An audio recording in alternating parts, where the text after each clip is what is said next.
Right, I made a start on the Smokebox. Now then, for the Smokebox barrel, I went to Blackgates Engineering, who rolled this brass tube for me, which is silver soldered down the seam there. The reason being, my rollers probably, well, almost certainly aren't strong enough to have rolled all this 8.5 inch length tube in one go. Plus the fact that when it comes to a full cylinder, I wouldn't be able to get it off the rollers anyway on the setup I've got, so I got them to do it. As you can see from the drawing, it conforms to the drawing of the Smokebox support pretty much cock on. Now then, I made the Smokebox support, which is here. I've taken it off the Loco some years ago now, and that was made when I folded this plate here. I compared it to this drawing here, and it was pretty much spot on. I'll put a photograph up to show that from years ago.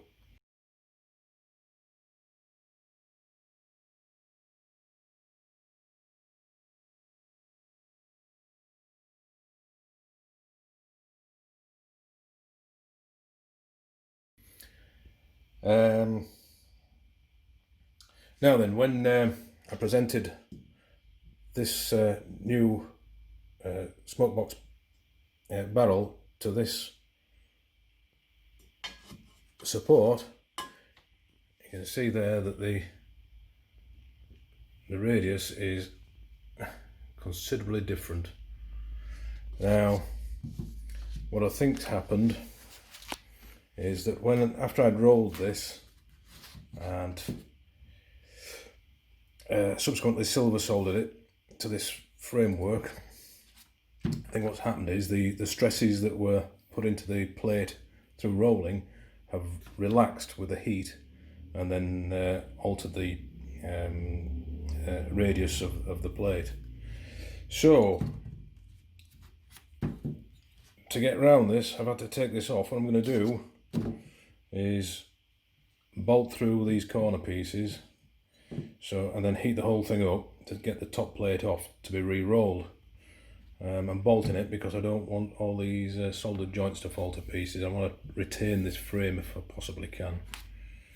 Bit of a shame, but there we go. And what I'll do is, once I've achieved this to the correct radius, I'll then raise the heat on it again to stress relieve it in effect. Make sure the radius is still correct after that, and then silver solder it. So hopefully there'll be no temptation for it to change its geometry again.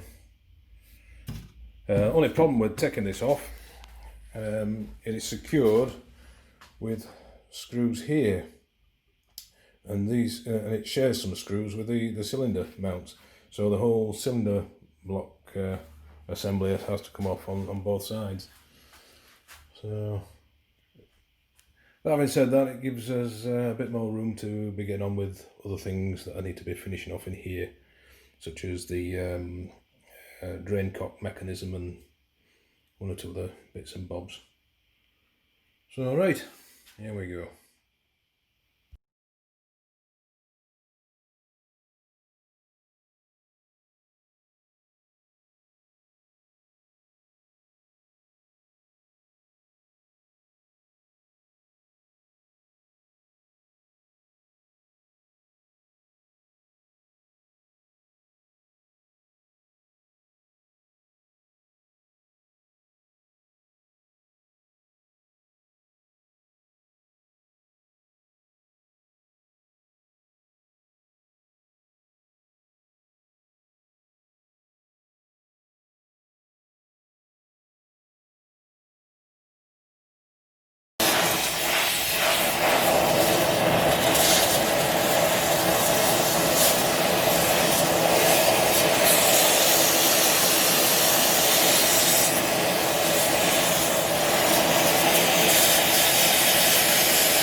last.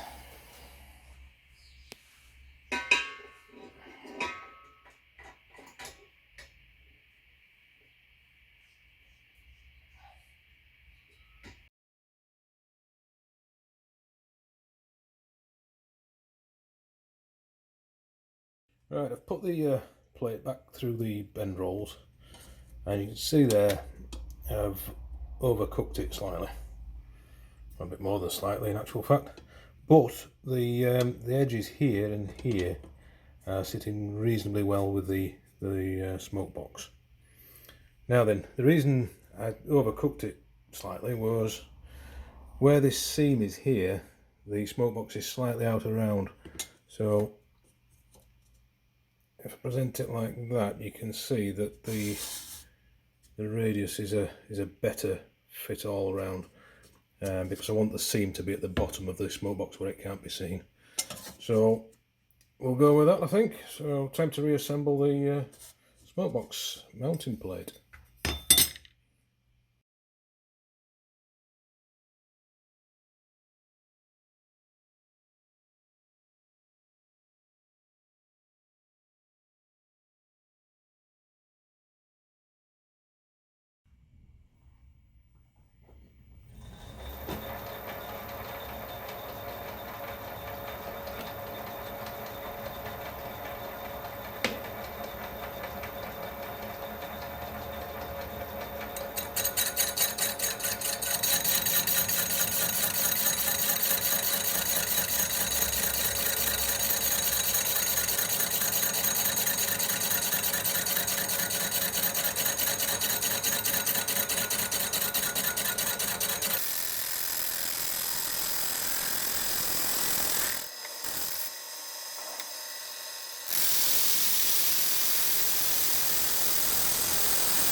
Right, what we've done here is just formed the Smokebox seal, door seal.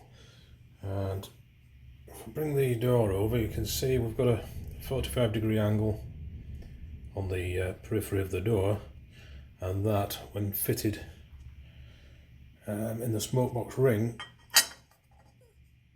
and it's pulled tight, will form an airtight seal with the Smokebox, something like that.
Right, this boiler Smokebox ring casting, it's too big to be held in either the 4-jaw, the 3-jaw, or the faceplate of this Myford lathe.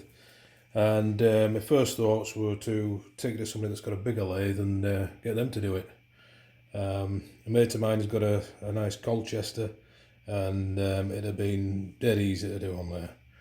However, with this COVID-19 situation, travel to his shed is not on, so to speak. So I've decided to make the capacity of the Myford a little bit bigger in order to machine this thing.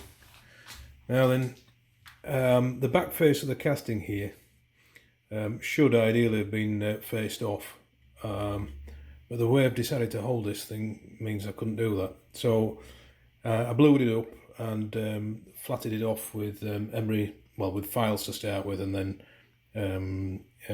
emery paper on a flat surface until it was flat. And what I've done is made an arbor. Well, I didn't make it, it's left over from another job earlier on, and that is held in the 3-jaw chuck. Bolted to the arbor is this plate here, and I've bolted through some 6BA bolts which go into some 6BA threaded holes that I've put in the casting itself. These holes won't be seen when the thing's finished. And I've got some as spacers there, they're just 4BA nuts to clear the bolt, sort of thing. And what it means is I can machine it on this little lathe. Just done a quick trial cut on the largest diameter, and it seems to be, even with an interrupted cut, as you can see here, it's doing the trick. Obviously I'm going to have to file these bits out here where the casting lugs were before I bore it, but this little setup will allow me to turn the OD and bore the inside as well. So when you think your lathe isn't quite big enough, sometimes it is.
Right, we've bought this to fit the end of the boiler. Now then, the smoke box is well, it's about 20-30 thou bigger in diameter than the boiler. So you see the demarcation line there. What we need to do is just bore this bit out now to accept the smoke box.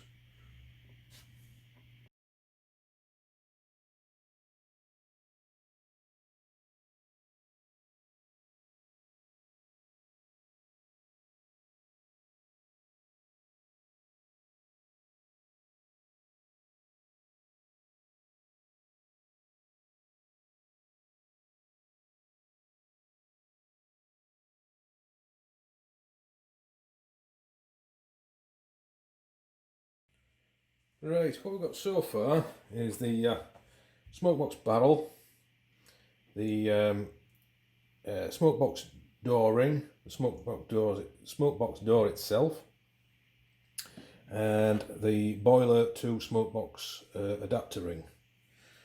Right, now then, the way these fit together, there's no solid fixings, i.e. there's nothing riveted or bolted when these rings are assembled to this or the boiler barrel itself.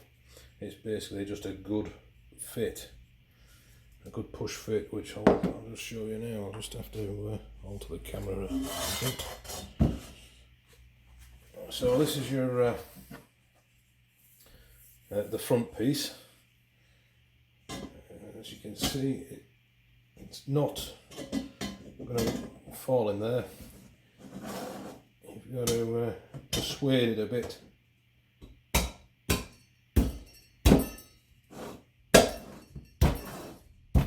Like that. Okay. And in the fullness of time, when we've got the hinges made, that'll sit on there. Right. We'll go over to the Loco now. Right, similar thing here. This adapter ring is a good tight fit on here.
I hasten to add there only very gentle taps with a hide hammer, so there's no damage being done. And then with the smoke box,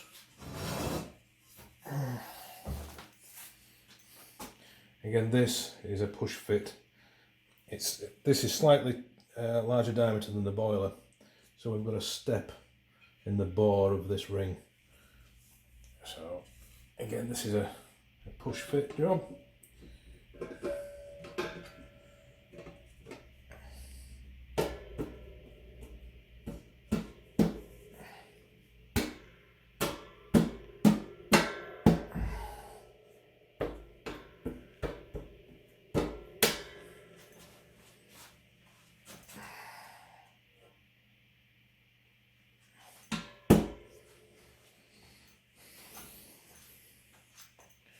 Right, so that gives you some idea of how the thing goes together. Now, you may be wondering, well, with all these push fits going on, what's holding the bloody thing together? Well, the smoke box itself will be bolted solidly to the frames through this plate here, this curved plate. So in effect, this is solidly fixed.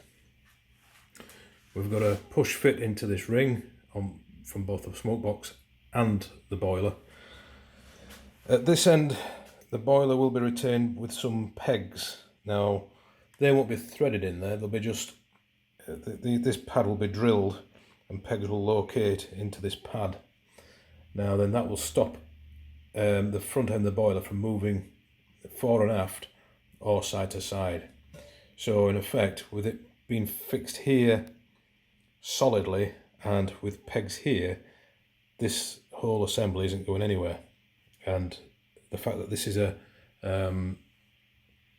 push fit means that in future you can easily take the thing to bits for maintenance, etc.